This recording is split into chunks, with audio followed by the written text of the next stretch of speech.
कटिहार में तैयार हो रहा था मुंगेरिया कट्टा और वेपन्स। दहलाने की थी बड़ी कोशिश। पुलिस ने कार्रवाई कर मिनी गन फैक्ट्री का किया पर्दाफाश, संचालक गिरफ्तार। स्क्रीन पर चल रही ये तस्वीर कटिहार की है, जहां पुलिस ने सीमापुर थाना क्षेत्र के कजरा चौक से अवैध आर्म्स निर्माण कारोबार का खुलासा किया है। पुलिस ने इस मामले में एक आरोपी रियाज उल अंसारी को गिरफ्तार किया है। पुलिस ने जब गिरफ्तार आरोपी के घर छापा मारा तो एक देसी कट्टा, 4 मास्केट बंदूक समेत आर्म्स निर्माण से जुड़े कई मशीन को बरामद किया गया। दरअसल पुलिस को ये कामयाबी उस वक्त हाथ लगी जब लूटकांड के एक मामले में आरोपी रियाज उल अंसारी को पुलिस ने गिरफ्तार किया। इस दौरान पुलिस आर्म्स कहां से लाया, इस पर तफ्तीश कर ही रही थी कि आरोपी ने खुद निर्माण की बात कही तो पुलिस के होश उड़ गए और छापेमारी के बाद आर्म्स का जखीरा बरामद किया गया।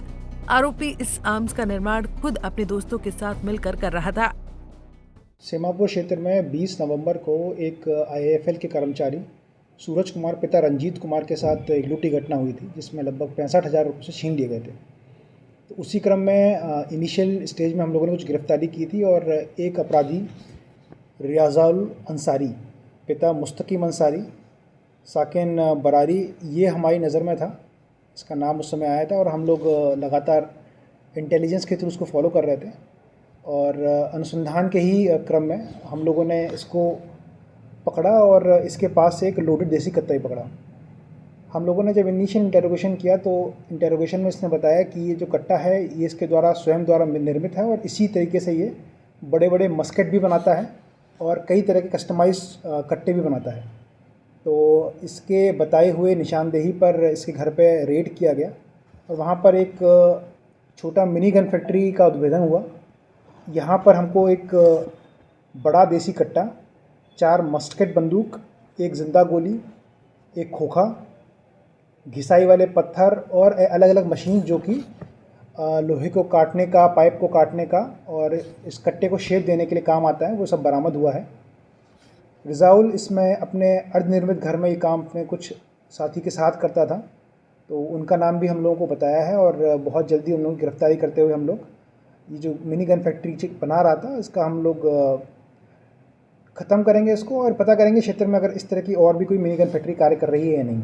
कितने दिनों ये जो रिजाउल अंसारी है इसके ऊपर पहले भी 3 केसेस हैं जो तीनों के तीनों बरारी सीमापुर के हैं। ये चोरी, आर्म्स एक्ट और लूट के केसेस हैं। इंपोर्ट एक्सपोर्ट वगैरह भी हुआ है जो बनाया था? इंपोर्ट एक्सपोर्ट वाला नहीं है, ये आसपास के एरियाज़ में देने का काम करता था और ये बरारी, सीमापुर और कटिहार में अलग अलग क्षेत्र में देता था। अभी बहुत ज़्यादा इसका जो काम है बढ़ा नहीं था, इनिशियल फेज़ में ही था, जिसको अभी इनिशियल फेज़ में भांडाफोड़ कर दिया गया है। तो भविष्य के लिए जो परेशानी बनती उसको अभी से ही इनिशियल फेज़ में हम लोगों ने रोक दिया है। अब हमारा प्रयास ये रहेगा कि सीमापुर क्षेत्र में अगर ऐसी और भी कोई फैक्ट्री काम कर रही होगी तो हम लोग उसका भी जल्दी से उद्भेदन करें और उसको भी रोकें। कितने दिनों से चल रहा था सर इस तरह का? अभी तो उसने ये बोला है कि ये ज़्यादा पुराना नहीं है, लगभग 1 या 2 महीने पहले इसने स्टार्ट किया था बनाने वाला काम। इससे पहले ये भी कट्टा बाहर से लाता था और इसीलिए चूंकि इनिशियल फेज़ में इसका उद्भेदन हो गया है तो हमको विश्वास है कि अगर कोई इस तरह का सोच भी रहा होगा कि हम लोग मिनी गन फैक्ट्री बना के चला लेंगे और पुलिस को नहीं मालूम होगा तो उनकी मंसूबों पर हम लोग पानी फेरें। सर क्या इसमें और भी कई लोगों के नाम आ सकते हैं? इसमें और साथी का भी नाम इसने बताया है और बहुत जल्दी छापेमारी करते हुए उनकी गिरफ्तारी की जाएगी। कहाँ से गिरा ये सीमापुर क्षेत्र से हुआ है। कटिहार में ये कोई असलहा फैक्ट्री का निर्माण का मामला नया नहीं है, बल्कि इससे पहले भी पुलिस ने रोशना थाना क्षेत्र में पर्दाफाश किया है। अब देखना दिलचस्प होगा कि इस वारदात में बाकी बचे आरोपी कब तक सलाखों के पीछे पहुंचते हैं। पंजाब केसरी टीवी के लिए कटिहार से रजनीश कुमार की रिपोर्ट।